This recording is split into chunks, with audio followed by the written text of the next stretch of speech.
Hello， 大家好，我是伟权，欢迎回来我的频道。那今天这个视频呢，我将会教大家如何找到你八字里面的财星。在八字里面啊，财星呢就是你所控制或者你所管理的事物，它背后呢其实就是你的日主所克的一个元素啊，就是你的财星。所以呢，我们就会看到啊，财星呢，它是需要动用到你的一个时间、精力去克服或者去完成。那我们转换回来我们现实生活里面的话，它其实代表的就是我们的工作，我们在这个社会所付出的一个价值，我们所完成的事情啊，来得到金钱的回报，对吧？所以这个财星啊，简单的来说的话，就是你所付出的一个努力，你为了金钱所付出的一个代价是什么？那我们延伸分析的话，这个财星它代表的也是这个人呢对金钱的一些观念。财星啊也会分成正财还有偏财这两种的类型，它们之间的差别呢，只是在于正财呢会比较偏向于正统、比较正式、比较正规的一种赚钱方式。所以呢，你会看到啊，它通常代表的就是我们在公司里面好好的上班，好好的完成工作，很好的管理自己的金钱，就是正财所代表的事物。那偏财呢，它是看到有机会就会去采取行动的一种特质。所以呢，我们通常会说啊，偏财会比较像好像创业啊、做生意啊、自由工作者啊这种类型的钱财。那我们在了解了八字里面的财星是什么过后，那我们就要懂啊，到底要怎么找？其实啊，非常的简单。我这里呢有一个八字的例子，很多的八字软件里面，它通常呢都已经主动的把你标示上哪一些是你的财星。那他们通常啊会标示正财或者偏财。那英文的话，通常是用 direct wealth 或者 indirect wealth 这样子的一个字眼。那如果你的软件呢是没有标示的话，那你就要记得是你的日主所克的元素。举一个例子，如果你是丙火，那你克的元素就是金，对吧？火克金，所以呢，金就是你的财星，以此类推。那另外呢，除了在你自己本身的八字里面可以找到财星，那你也会发现啊，我们的大运，每个人的大运还有流年呢，我们也会发现这个财星的踪迹。它代表的就是说啊，你这个人呢，在走这个大运的时候，可能刚好走的是有财星的一个大运，或者呢，你走的那一年是有财星的一年。那当然，我们分析的方式啊会有所不一样。那如果是自己的八字的话，代表的是你这个人对金钱的一种观念，或者对金钱的一种管理的状态。但是如果是大运还有流年的话，它代表的是外在的一些机会。所以呢，我们通常会说是一种赚钱啊，或者一种新的机会啊，会来到你的眼前。那在了解了要怎么找到这个财星过后，我们就要问，那我们可以怎样更加好的去运用它？那这里呢，我就提供了几个简单的方式。首先呢，第一个方法是你要看这个财星呢是在你的八字的哪一个位置。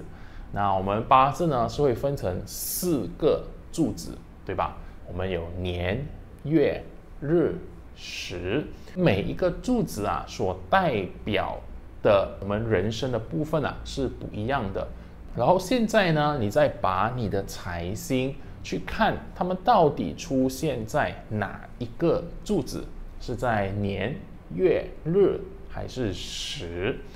那当你这样子配上去的时候，你就会知道啊，你的钱呢最大的一个机会啊，其实会来自于哪里？如果它是出现在年的话，代表的是你的钱呢需要通过一个比较大的环境或者一个大范围的情况下来到你的眼前。可能你需要卖的产品是大众化的一些产品，因为呢，每个人都愿意给钱的一些东西，就是我们的年柱，或者呢，它也代表的是一种跨国公司，因为呢，这个公司会出现在不同的地方、不同人的眼前，所以呢，我们也可以说可能是一个跨国的公司。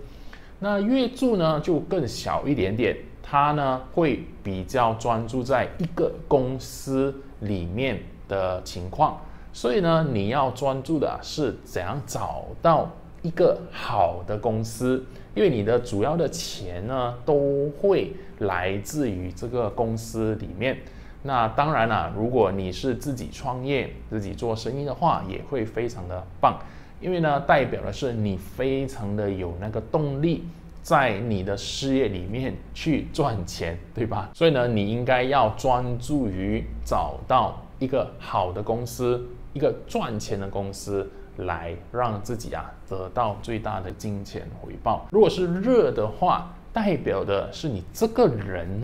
本身呢就是那个赚钱的工具，通常代表的是一种比较偏向于个人服务类型的行业，就好像一些教练老师或者咨询师总之呢，就是你一个人单独进行工作，或者呢一对一的服务项目，都会比较偏向于日柱的部分。那时柱呢就更加的微妙，因为呢它是非常内在的部分，所以很有可能是你需要通过可能写书，或者呢去进行一些创作，让你内心的这些想法可以转换成钱。我们的时柱呢也代表的是我们的投资，所以呢你可能在工作了过后，你可以把所有的钱呢都转换成一种资产，那这个资产呢是会自动产生收入，或者我们所称为被动收入的一种资产，那这个呢就会非常的适合你啦。那另外一个方式呢，就是大家可以把五行的特质也放在你的财星上面，就好像我刚才说的，如果你的财星是属金的，是金的元素的话，你可以把一些金的代表、一些金的特质带入到你的这个财星去分析。所以呢，金代表的是一种快速、一种收敛、一种克制的元素。所以呢，它的钱是比较刻苦耐劳型的一种钱啦。所以对丙火或者丁火日主的人来说，他们的钱呢都会比较偏向于这种类型。其他的话，我们就让大家呢自己去想象就好吧。OK， 我把那些特质呢都放在这里，我就不一一解说了，大家去进行一些联想。怎样把这个元素呢套入到你的财星上面啦？那这里呢，我要提醒大家的是，我们的八字也会有很多的所谓刑、冲、破、害、合这5种的关系。所以呢，你的财星如果受到这些的影响的话，它会产生一些变化或者一些效果。那这里呢，大家就要懂得这些关系所代表的是什么，然后它怎样影响你的八字啦。那这个内容因为太过深入了，所以呢，我们也不会在这个视频里面谈啦。大家有兴趣的话，可以去找一些资料或者呢八字课程来理解。那分享到这里肯定呢会有一些人呢非常的想问我说，如果我的八字是没有财星的话，那怎么办？就是说你的八字里面一个正财或者偏财都没有，那它代表的是什么？那其实呢，我们看到这样子的八字的时候，代表了这个人对钱呢不那么看重。OK， 因为我们刚才说了，财星讲的就是一个人对钱的观念，或者呢，他可以如何去管理钱、去控制钱这些的事项。那他没有财星，代表的就是钱对他来说不是生活里面、不是人生里面最重要的一个事项。那要怎么办呢？我们还要生活的，对吧？那怎么办呢？首先第一点，当你看到这样子的时候，你要先认知到这个是你本身的一个不足。就是说啊，你本身如果没有财星，所以呢，你对钱呢，或者对怎样赚钱啊，或者呢，可以很好的管理自己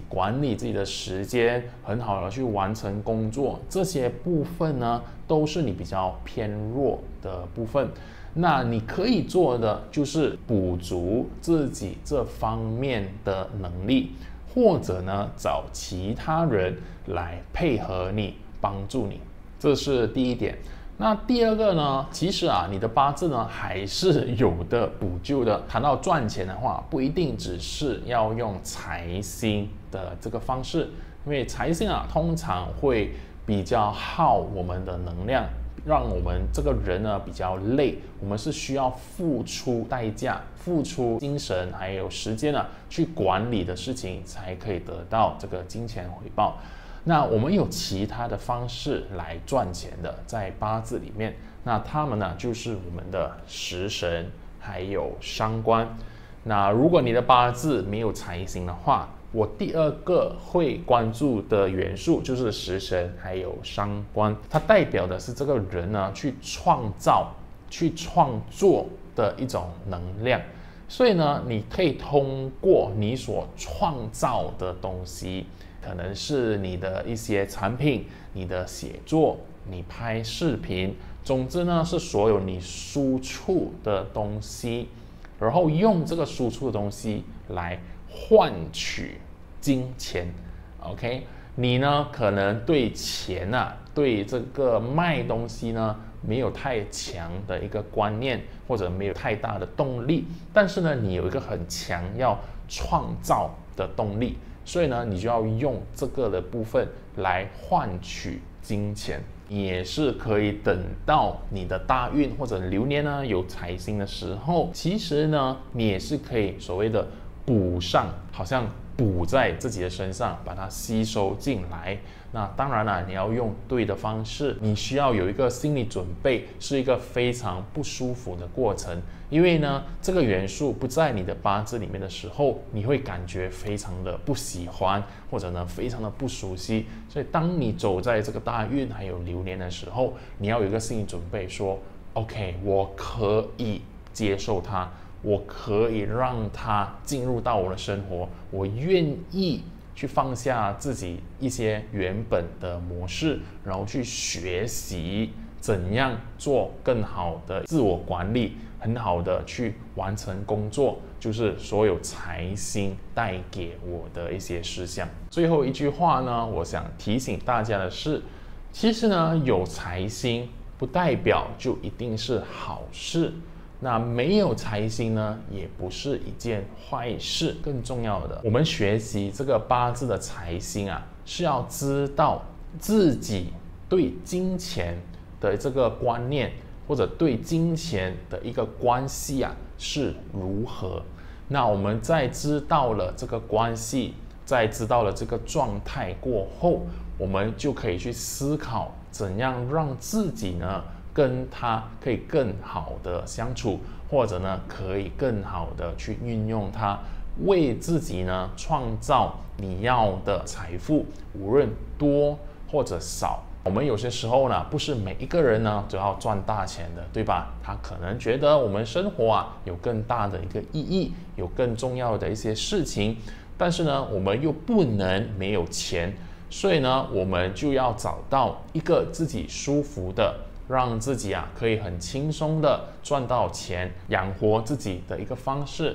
那八字啊，其实就会给到你很好的一个指引。那这个视频呢，当然不是我们最全面的一种分析财星的方式，那我只节选呢最简单，可以让大家去操作、去理解的一个方式。好，那这个视频呢就到这里。如果大家喜欢的话，记得点赞、分享，还有留言让我知道。当然还有订阅我的频道啦。那我们下一个视频见，拜拜。